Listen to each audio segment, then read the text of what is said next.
네, 여러 가지 이슈를 다 모아서 오후에 전해드리고 있는 이슈 그리고 경제 프로그램 생생플러스 금요일이 가장 뜨겁고 관심이 높습니다. 바로 부동산 문제를 다루기 때문인데요. 경제에 있어서도 가장 무겁고 중요한 문제 중에 하나죠. 오늘은 실력파 1타 강사 한문도 서울디지털대 부동산학과 교수 연결합니다. 교수님 안녕하세요. 네, 안녕하세요. 저도 SNS를 제한적으로 조금씩 하는데 얼마 전에 어떤 그림을 보고 깜짝 놀랐는데요. 부동산 보여주는 지도 페이지에 빨간색으로 막 수백 개가 올라와 있는 거예요. 그래서 이게 뭔가 했더니 경매 사진이었습니다. 이게 화곡동이라면서 막 돌아다녔거든요. 이게 지금 이제 부동산에서 가장 좀 비극적인 지금 사건 중에 하나죠. 아직 해결이 안 되고 있는데 전세 사기 때문이다 이런 말도 있고 그냥 그렇지 않은 다른 이유도 있다라는 말도 있는데 어떻게 봐야 됩니까, 교수님? 네, 맞습니다.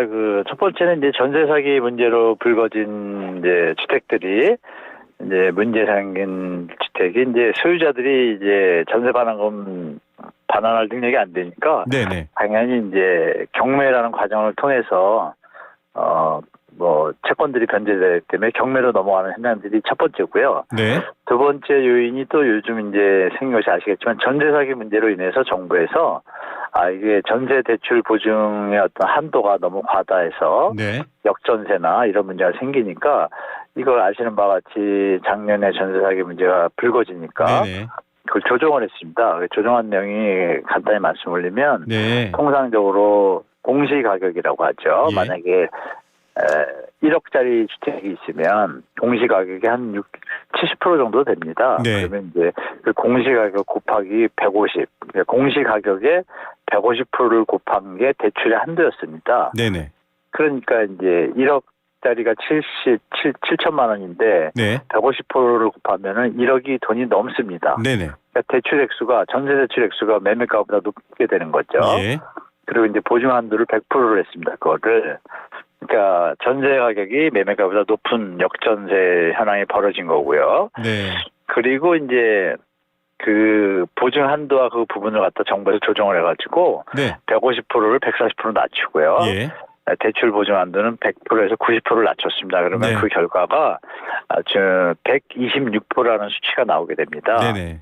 그래 그 얘기는 뭐냐면 기존의 임대사업자를 통해 가지고 임대를 했던 소유주들이 계실 거 아니에요? 그렇죠.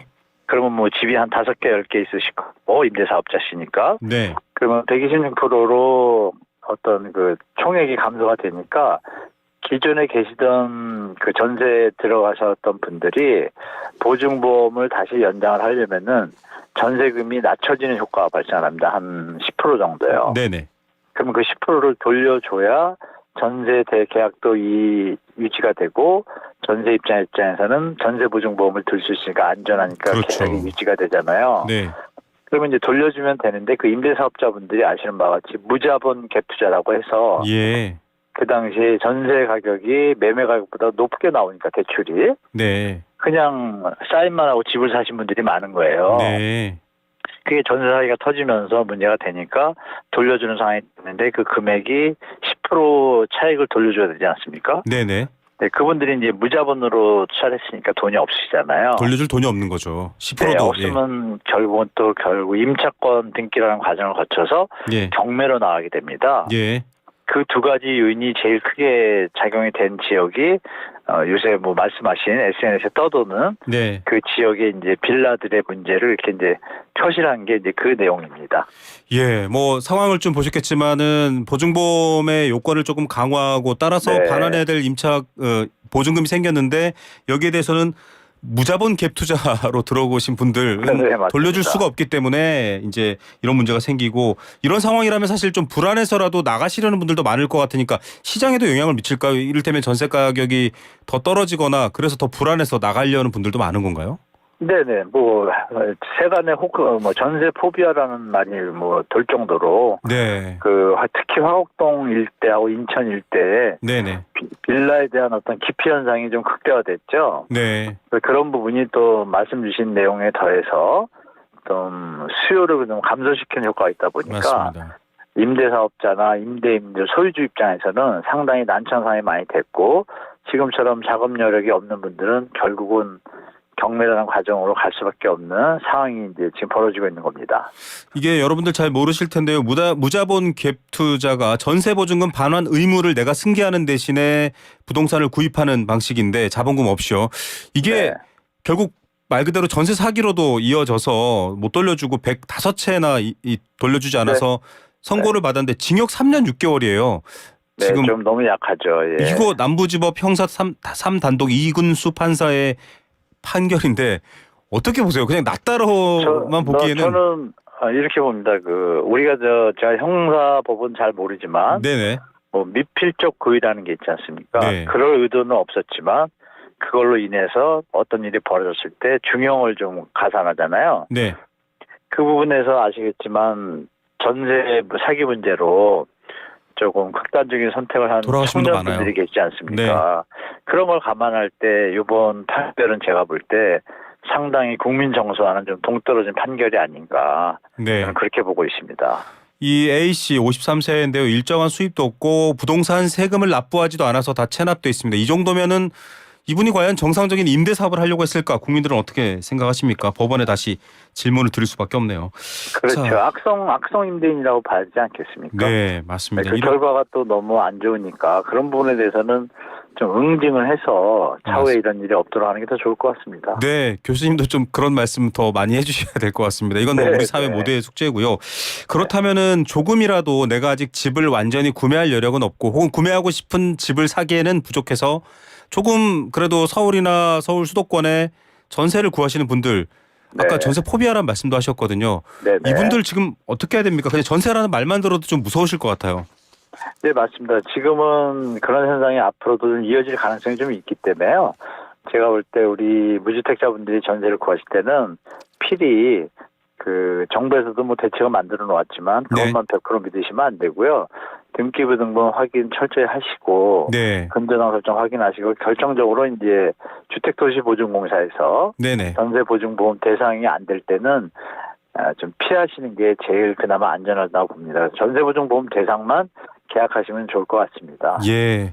자, 저도 뭐 전세보증보험 계약해서 그렇게 전세를 산 적이 있었는데 그렇게 해도 불안한 마음입니다. 이게 당장 변제를 받고 나중에 구상권을 청구한다고 해도 절차가 까다롭고요. 그런 네, 일을 그것도 좀 문제입니다. 맞습니다. 그쵸, 그것도 정부가 좀 고쳐야 될 것 같습니다. 맞습니다. 그런 일 자체를 아예 겪고 싶어하지 않으신 분들도 많고 그렇습니다. 네, 맞습니다. 예, 이래 놓고 자꾸 아이를 안 낳는다, 뭐 청년 세대한테 뭐 빠우쳐 주겠다 이렇게 해가지고 정말 될 일인가 싶은데 말 나온 김에 좀 여쭤볼게요. 지금 저출산 얘기 좀 다른 문제긴 한데 네. 장기적으로 이런 말들이 있더라고요. 지금 20대 후반 30대가 집을 사도 이분들이 나중에 집을 팔아야 될 때 집을 살 사람이 없다. 저출산. 이게 지금 네, 부동산의 이슈가 되는 게 맞나요? 어떻게 보십니까? 네, 지금 조금 빠르긴 하지만 저도 한 10년 뒤는 그런 시장이 될 가능성이 높다고 보고 있거든요. 아, 네. 네, 그래서 우리가 이제 이슈화가 되면은 그 부분에 대한 어떤 조명이 더 비춰지고 분석이 또 가해지고 어떤 예측력이 좀 높아지게 돼 있지 않습니까? 네, 그렇죠. 자료와 정보가 많이 나오게 네네. 되니까 그런 부분을 감안할 때 지금 전국적으로 볼 때 저출산뿐이 아니라 인구 감소까지 겹치지 않습니까? 맞습니다. 이게 동시에 펼쳐지기 때문에 제가 볼 때는 지금 말씀 주신 부분이 뭐 황당무계하거나 뭐 어떤 근거 없는 얘기가 아니라 네. 다들 여러 보고서에도 많이 나왔습니다. 네네. 뭐 논문에서 많이 나오고 이 공공기관에서조차도 그 경고에 대한 어떤 보고서들이 많고요. 최근에 작년에는 한국은행에서 네. 저출산에 따른 어떤 나왔죠. 분석 네. 보고서가 나왔는데요. 그런 거 한번 읽어보시면은 그 논리나 주장이 일견 타당성이 있다는 걸 좀 아실 겁니다. 그래서 그런 거 참고하셔가지고 장기적으로 시장에 대처하시는 것이 좀 현명하실 것 같습니다. 예. 저희가 그 연구 보고서 작성한 책임 연구원 여기 스튜디오에 불러서 분석했었는데 그러셨군요. 예, 정말 교수님 지적하신 대로 정말 이런 부분이 나왔고요. 저출산 대책이 단지 지금 가임기 여성이 아이를 낳는 문제가 아니라 정말 국가의 맞습니다. 장기적인 경제 문제라는 거 좀 지금 실권 갖고 계신 분들이 인식하셨으면 좋겠네요. 네. 다른 이슈로 가보겠습니다. 지금 네네. 실권 갖고 계신 분들은 선거가 더 급해서 GTX 얘기를 연일 하고 있습니다. 네네. 저희가 지난주에는 이제 송승현 대표랑 인터뷰를 하면서 이게 이미 호재라고 반영될 건 다 반영됐고 네. 딱히 이제 호재라고 할 건 그렇게 많지 않다 이런 분석도 나왔는데 계속 부동산 시장에서는 언급되거든요. GTX 어떻게 맞습니다. 보십니까 교수님? 일단 지역에 지금 발표된 지역의 뭐 주민들은 상당히 소유자분들 입장에서는 호재로 받아들여서 네. 물건을 걷어들이거나 호가를 올리는 상황은 벌어지고 있습니다. 더 중요한 점은 뭐냐면 이미 말씀하신 것처럼 GTX ABC 노선의 주택 가격은 이미 반영이 되어 있습니다. 네. 그동안 전례를 보더라도 대한민국의 그 서울 같은 경우 뭐 지방도 그렇지만 전철역이 착공된다고 했을 때 주택 가격이 제일 많이 오르거든요. 네네. 그리고 나서 완공될 때는 거짓말같이 주택 가격 변동이 없습니다. 아, 네. 네, 근데 그게 이제 보고서가 많이 없는데요. 그러니까 제 드릴 말씀은 그거죠. 이게 호재가 이미 반영됐다라는 송 대표님의 말씀도 저도 동감하거든요. 네네. 네, 근데 이제 그 주택 가격이 정상적인 가격이라면은 아마 뭐 상승 효과를 더 유지할 수 있겠지만 네.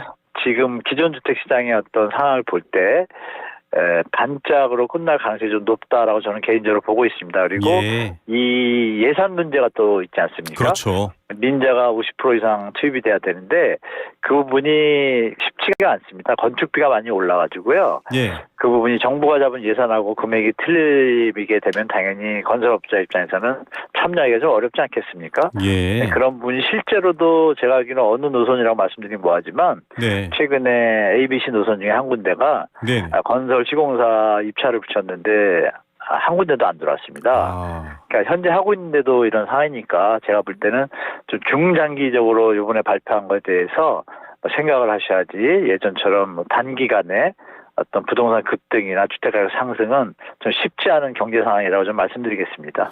예. 자, 그래서일까요? 사실 지금 교통 또 여러 가지 대중교통과 이동 문제가 많이 불거지는 지역이 포함되어 있는데 D 노선에 대한 관심이 큽니다. 그렇죠. 네, 이거는 굉장히 정치적인 이슈랑도 연결돼 있어요. 편입하고 말고 이런 문제까지 어떻게 보십니까? 예, 그 메가시티 논란에 불을 지핀 김포가 이제 포함돼가지고 D 노선이 뭐 관심을 많이 갖고 있죠.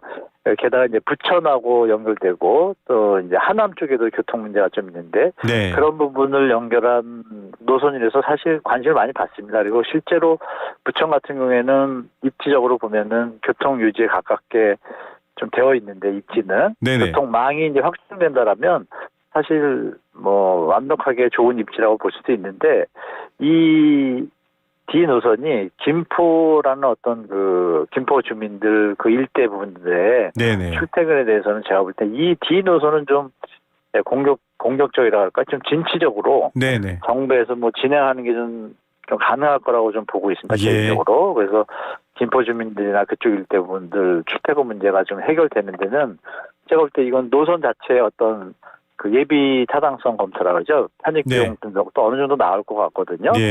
수요가 충분히 있고 다만 EF 노선은 조금 그게 좀 떨어질 것 같습니다. 그래서 그 부분은 제가 예측하기에는 D 노선은 좀 가셔야될 가능성이 높다고 보고 EF 노선은 조금 이제 공청회나 여러 가지 좀 분석을 통해 가지고 좀 조정될 가능성이 있다라고 보고 있습니다. 저는. 예, 뭐 서울 서남부권, 뭐 김포 5호선 연장 등 여러 교통 이슈들 머릿속에 뉴스를 생각하시면 그건 좀 해볼만 하겠는데라는 생각들 여러분도 드실 것 같고요. GTX를 저도 사실은 교수님께서 이 방송에서 여러분 제발 좀 발품 팔아서 좀 현장 가보십시오 늘 말씀하셨잖아요. 중요한 문제인 것 같습니다. 맞습니다. 저도 가보면 제가 저희 집에서 조금 떨어져 있지만 그래도 갈 수 있는 파주 운정역 이런 데 가면 부동산에 써붙여 놓은 글자가 맨날 GTX 이런 게 써붙여져 있습니다. 아무래도 앞서 말씀하신 것처럼 이미 선반영들을 하고 있는 건데 그런 분들이 보시기에는 아니 GTX가 뚫리면은 서울역까지 불과 뭐 20-30분 뭐 강남까지도 1시간 이내 간다고 하는데 3기 신도시를 서울에 인접해서 또 추진해야 되냐 이게 공급의 문제를 연결해서 보시는 분들이 있어요. 근데 또 무주택자 입장에서는 좋은 입지에 공급이 더 돼야 내가 기회를 얻을 수 있다 이렇게 생각하실 수도 있거든요. 이거 어떻게 판단해야 됩니까? 저는 일단 주택 공급이 1번이라고 보고요. 따라오는 게 이제 교통망 개선 확충인데요.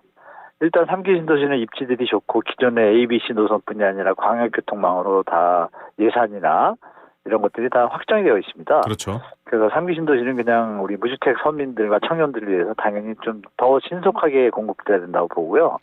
말씀 주신 이제 그 GTX 이제 연장 노선 부분에 대해서는 제가 볼 때 말씀드린 그 20분 30분 걸린다고 하잖아요. 네네. 실제 계산을 해보시면 네. 그 대심도잖아요. 60m, 40에서 60m 지하에 네. 설치가 되니까 그 뭐 시뮬레이션을 여러 가지 보고서에서 해본 결과 뭐 보도나 뭐 에스컬레이터를 활용하게 되면 한 10에서 15분 정도가 소요된답니다. 지상에서 네. 밑에까지 내려가는데. 예. 그러면 또 도착해가지고 올라오는데도 그 정도 걸릴 그 거 정도 아니에요? 걸리죠. 그러면 그게 2, 30분 소요가 되고요. 예. 중요한 건 이제 자택에서 그 GTX역까지 가는데도 또 뭐 어떤 형태든 10에서 20분 정도 소요될 거 아닙니까? 네네. 이런 또 GTX역 정차해서 하차한 후에도 또 그 다음에 직장으로 갈 때도 그 정도 시간을 계산하면 그게 생각보다 GTX가 그리고 이제 결정적인 게 표정이라고 하죠. 표정 속도라고 해서 네네. 정차역이 적어야 정상적인 어떤 효율성을 가지는데요. 네.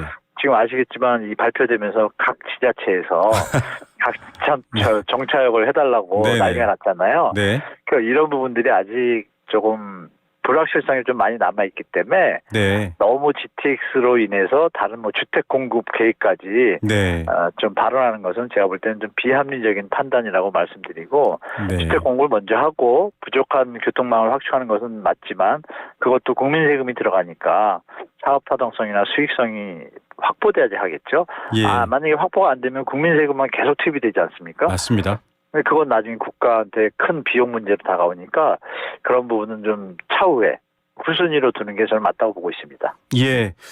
발품 팔아서 부동산 지금 꼭 사셔야 돼서 가시는 분은 이 얘기도 하십시오. 이거 타고 내리고 하는 시간이랑 계산하면 그렇게 호재는 아니기 때문에 좀 깎아주시죠. 이렇게 얘기하시면 어떨까 싶습니다. 맞습니다. 네. 네. 자, 지금 또 이제 전체적인 경제 흐름과도 연결돼 있는데 금리 네. 인하라는 이벤트는 미국도 벌써 이제 하반기로 미뤄졌습니다. 또 대선도 앞두고 맞습니다. 있는 상황이고요. 네. 한국은행에서는 부동산 얘기를 명시적으로 들면서 이창용 총재가 낼 수 없다.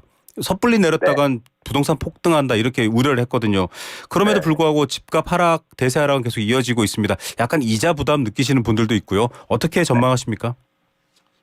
이번에 이제 신사론이 한 26조 6천억이 나오기 때문에요. 네. 상반기 한 3-4달, 뭐 길면 5달 정도는 약간 상방 압력이 좀 있을 것 같고요. 네네. 그게 이제 지나고 나면 제가 볼 때는 하반기에 금리 인하를 할지라도 미국을 따라서 하겠다고 했으니까 미국이 0.25나 0.5 내리면 우리 3% 정도 되지 않습니까? 네.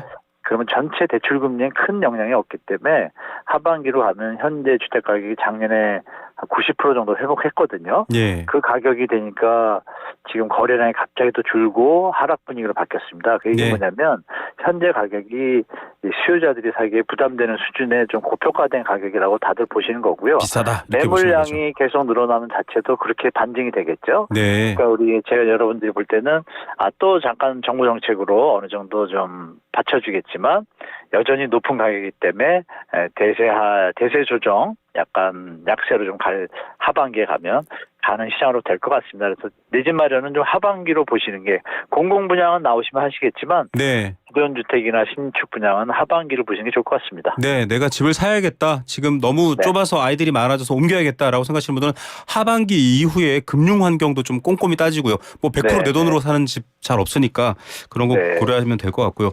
교수님 이거는 좀 다른 문제긴 한데요. 이것도 좀 여쭤봐야 될 것 같습니다. 예. 지금 박상우 국토교통부 장관이 비주택 좀 활성화하겠다 이런 얘기도 나온 것 같거든요. 어떻게 보십니까? 비주택이요. 네, 그거 네. 좋은 정책입니다. 네. 비주택이라는 게 도시형 생활주택이나 좀 1인 가구용 부분은 또 어떻게 보면 예전에 이미 그 LH 그쪽에서요.